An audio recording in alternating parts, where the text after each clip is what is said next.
A Juiz esclarece.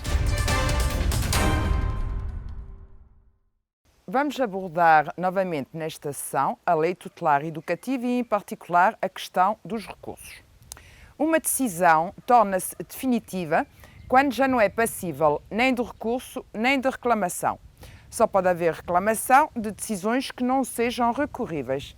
E então, quais são as decisões que, na lei tutelar educativa, são recorríveis? Bom, temos várias, estão taxativamente previstas, são aquelas decisões que põem termo ao processo, que apliquem revejam medidas tutelares, que apliquem ou mantenham medidas cautelares, portanto, aquelas medidas que são aplicadas antes da decisão final para acautelar necessidades imediatas de educação para o direito.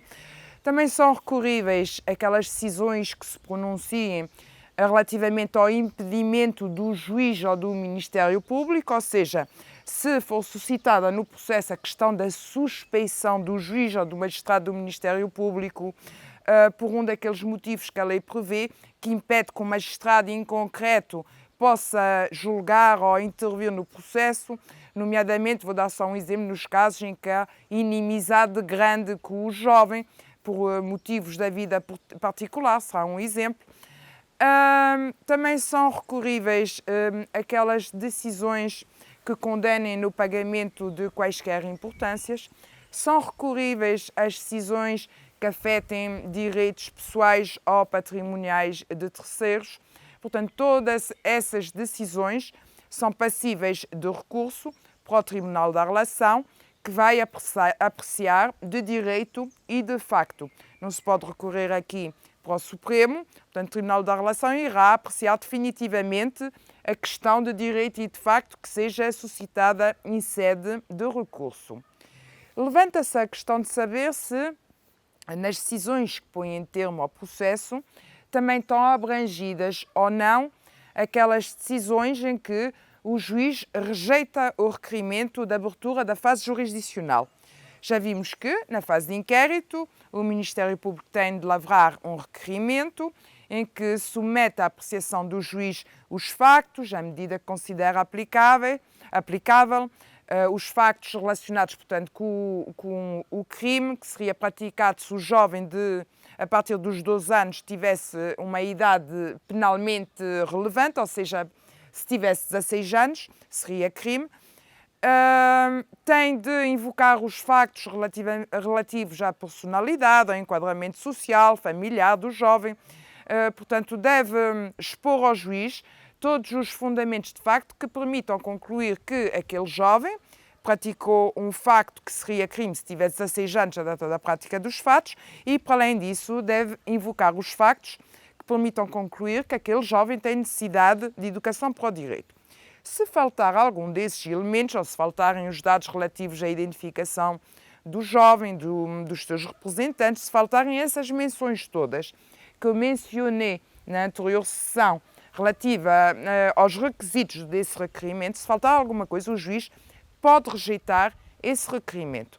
E então levanta-se a questão de saber se essa decisão é recorrível. Bom, tem de se considerado que essa decisão não põe termo ao processo. E porquê?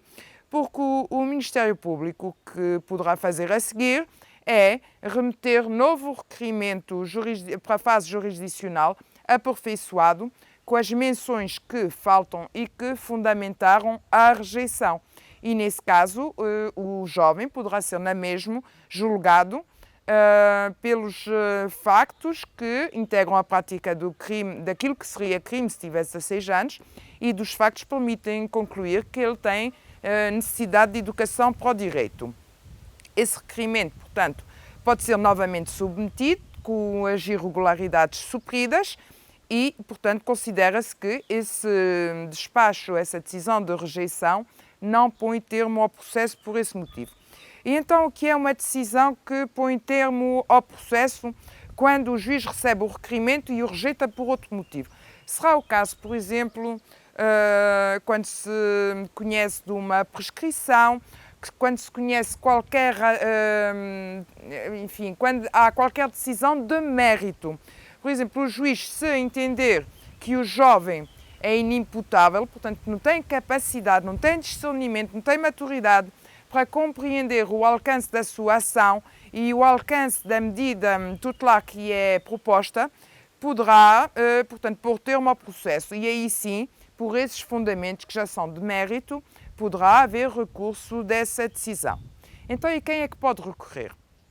Pode recorrer o jovem, quem o representa, os pais, os representantes legais, se forem diversos dos pais, as pessoas que tenham a guarda do jovem, pode recorrer o Ministério Público, inclusive no interesse do jovem, podem recorrer quaisquer terceiros afetados pela decisão na parte que lhes diga respeito, portanto, quando a decisão afeta, por exemplo, declara perdidos objetos a favor do Estado de que se arrogue titular um terceiro, isso poderá ser objeto de recurso por parte de terceiro nessa parte. Já não poderá interferir com a medida que foi aplicada ao jovem, com os factos em discussão, portanto, o terceiro afetado pela decisão só poderá recorrer dessa parte da decisão que lhe diz respeito. Então, e qual é o prazo para recorrer? É um prazo muito curto. Embora se aplique subsidiariamente, portanto, na falta de normas, as normas do processo penal, à lei tutelar educativa, o certo é que a lei tutelar educativa prevê um prazo, portanto, não se aplicam os prazos que se encontram previstos na lei processual penal. Aplica-se um prazo de 5 dias. O prazo para recorrer das decisões ao abrigo da lei tutelar educativa é de 5 dias. O que pode acontecer é que, sendo, por exemplo, proferida a decisão em ata, quem recorre manifesta logo a vontade de recorrer, fica logo lavrado em ata essa intenção e as alegações devem ser apresentadas depois no prazo de 5 dias. O prazo de resposta a essas alegações será idêntico, portanto, por uma questão de paridade e de igualdade, embora não se encontre taxativamente previsto na lei qual é o prazo para responder ao recurso, portanto, o prazo tem de ser o mesmo que vigora para aquele que pretende recorrer da decisão. O tempo de reflexão deve ser o mesmo, é uma questão de igualdade de armas no processo e assim se tem entendido ao nível da jurisprudência e da doutrina. Este recurso, portanto, é tramitado no Tribunal da Relação, como disse. Essa decisão depois não é passível de recurso para outra instância superior e no âmbito dos recursos ordinários fica assim esgotada a possibilidade de reapreciação daquilo que ficou decidido em primeira instância. No Tribunal da Relação poderá haver necessidade de renovação da prova. Quando não seja necessário, o recurso é julgado em conferência. Portanto, poderá haver meios de prova que tenham de ser repetidos nessa instância de recurso. Certo é que a decisão que venha a ser proferida nessa sede fixará definitivamente, portanto, os efeitos do julgado. Não haverá possibilidade de reapreciação superior dessa mesma decisão que venha a ser proferida pelo Tribunal da Relação.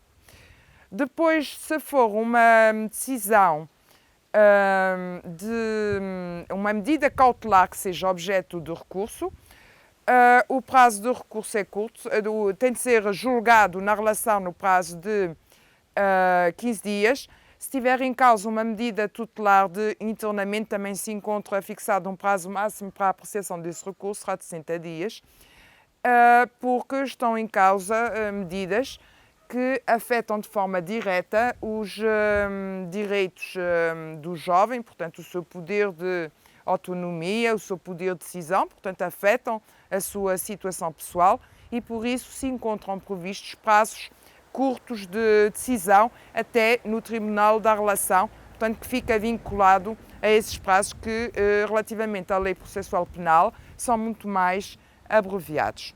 Penso que, relativamente à questão dos recursos ordinários, que são aqueles recursos que não tenham, portanto, que não sejam extraordinários, a lei distingue uns de outros, fica aqui analisada a temática principal.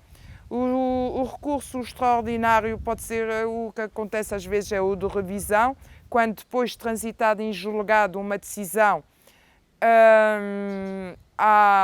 surgem elementos novos que podem pôr em causa a bondade daquele julgado, e aí poderá haver, mas isso são recursos extraordinários que são muito raros nesta sede e não correspondem à normal tramitação do processo. Portanto, são recursos, como o nome indica, extraordinários, são situações pontuais que têm a ver com meios de provas supervenientes que podem pôr em causa a bondade do julgado em momento anterior. Penso que, relativamente à questão dos recursos, disse o essencial, esta temática é importante. E porquê? Porque as medidas tutelares são executadas depois do trânsito das decisões que as aplicam, portanto, depois de fixados definitivamente os efeitos dessa decisão, e por isso é importante saber, ao abrigo desta lei, do que é que os sujeitos processuais podem ou não recorrer, porque as decisões que não são recorríveis, decorrido o prazo de reclamação, transitam logo em julgado. Oxalá tenha sido clara. Bem-aja pela atenção.